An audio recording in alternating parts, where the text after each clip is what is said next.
Hi, this is Scott Garibay, and today I want to talk about write-in is right on and why you definitely should consider doing a write-in and not voting for Joe Biden.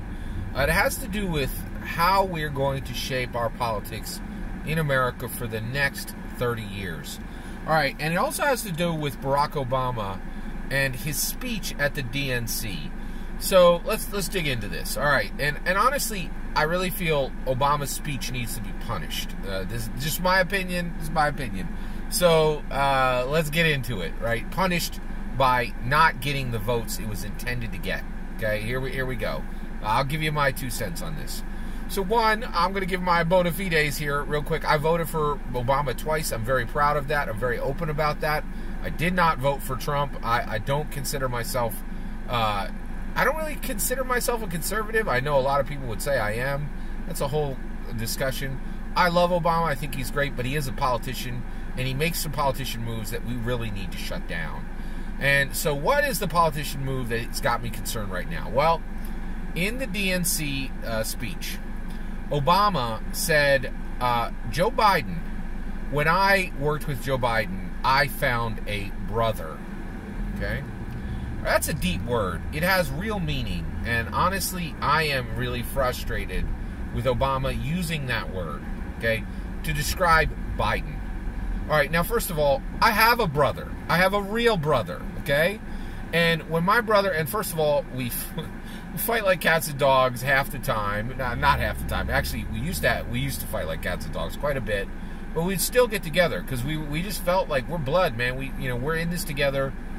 Even though we fight every now and then, we really need to retain a brotherhood. We need to retain a genuine love for each other and make real choices that we support each other. Now, and my brother calls up and says, Scott, I need X. I'm there. It doesn't matter what happens, what he needs. Like, he's my brother, right? And it's the same thing, and he's done it, right? Like, there were times where I remember specifically, one of the biggest things he ever did was, this is like 15 years ago, right? I'm a husband with a wife and 3 kids, and I actually have 4 kids now. At the time, I think I had 3, maybe 2, right? And we owed a mortgage, right? And I was between jobs, and we were scraping. We had just moved. I think we had just moved from like Louisville, Kentucky to Pennsylvania. We were scraping. We were at bottom of the barrel. It was, I was between jobs. We just didn't have a flow of income coming in. But I had a mortgage due, right? And it was not a small amount of money. It was a lot of money. And I was like, oh, I'm so sorry, to my brother. I need help right now, right? And I was like, can I borrow this? And my brother said, no, you cannot borrow this money. I'm going to give it to you, right? And he just gave it to me, right? And that's what brothers do with you. Brothers love each other, right? And the word brother means something, right? You can't use it for the relationship that Barack Obama has with Joe Biden, because I will tell you right now, they are not brothers, right? And here's how I know. Actions speak louder than words, right? And when Joe Biden was struggling, and we all forget, Bernie Sanders kicked him in the political teeth before Super Tuesday. Bernie Sanders was sailing past Joe Biden, and people were like, "Oh, well, Joe Biden's a terrible candidate. Nobody's excited about 4 more years of Obama rehash. Wait, don't you mean 8? No, I mean 4 if you're lucky, right? Like, nobody's pretending he's ever going to do 2 terms. Now we all know, 5 months later, we know he can't even get through friendly interviews, let alone a term of the presidency. Come on, we all clapped our hands when he was able to read 30 minutes of content at the DNC speech. I mean, this is it's ridiculous. It's an open secret right now that there's absolutely no chance that he will finish a single term of the presidency, right? So, with all this, so you got all this going on, right? But that's the point, is when Joe Biden was struggling and was really not getting traction, and Bernie Sanders was starting to surge past, where was Obama? Where was his nomination, right? Obama only nominated Joe Biden when Joe Biden didn't need Obama's nomination, right? Obama was not there for Biden, and frankly, I don't think Barack Obama even likes Joe Biden. He was a political necessity as his VP. He did the job, but those two are not close. Like it is like, so to use the term brother, right? That is a political machination, in my opinion. Now, why does it matter? Why does it matter that Obama says something that Scott Garibay thinks is fundamentally untrue, right? One, I don't have harsh feelings toward Obama for saying something fundamentally untrue. We're still in an era right now where politicians are pretending they can still be president. I know that the only future is celebrity presidents, right? Nobody wants to listen to politicians because they do this. That they lie like they breathe. It's frustrating. It's just incredibly frustrating. And why does that matter? They've always done that. Well, here's why. We are in a post-lie world. When you lie nowadays, people know. And the reason why is the internet, right? The smartest ideas, the smartest concepts, brilliance floats to the top quickly, right? And it really does. I know a lot of people are like, oh no, the worst floats to the top. No, like you could answer a million questions that you couldn't have answered even 30 years with 30 seconds of typing, right?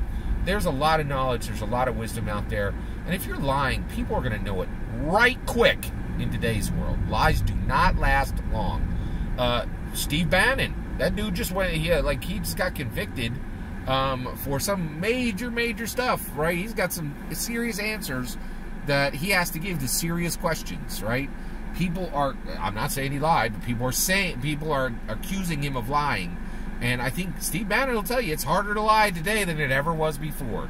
And right now, this Obama thing, Obama calling Joe Biden a brother, it just rings false. It rings like a bell false, right? And here's why it matters, okay?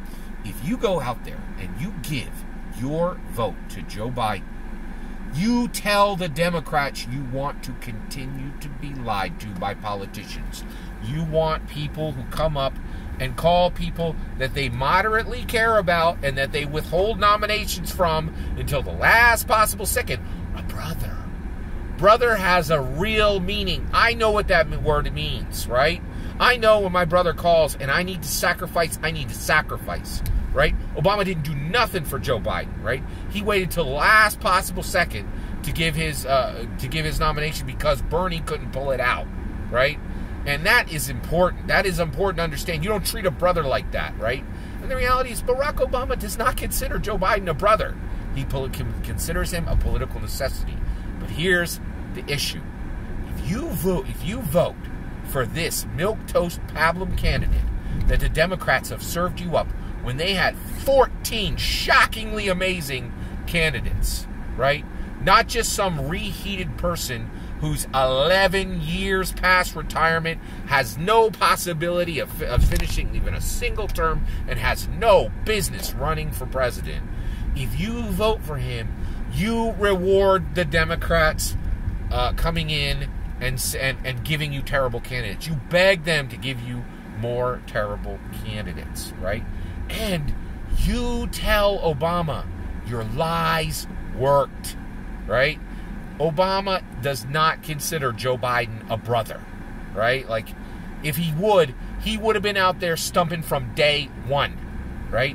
But the reality is Barack Obama was excited about a Democrat president. He could care less if it was Joe Biden, right? And I can't stand by and listen to words that ring so false I can hear a clanging gong and just say, oh, yeah, Barack Obama considers Joe Biden a brother, when I know what the word brother means, right? And you need to preserve that word. We cannot give that word to politicians.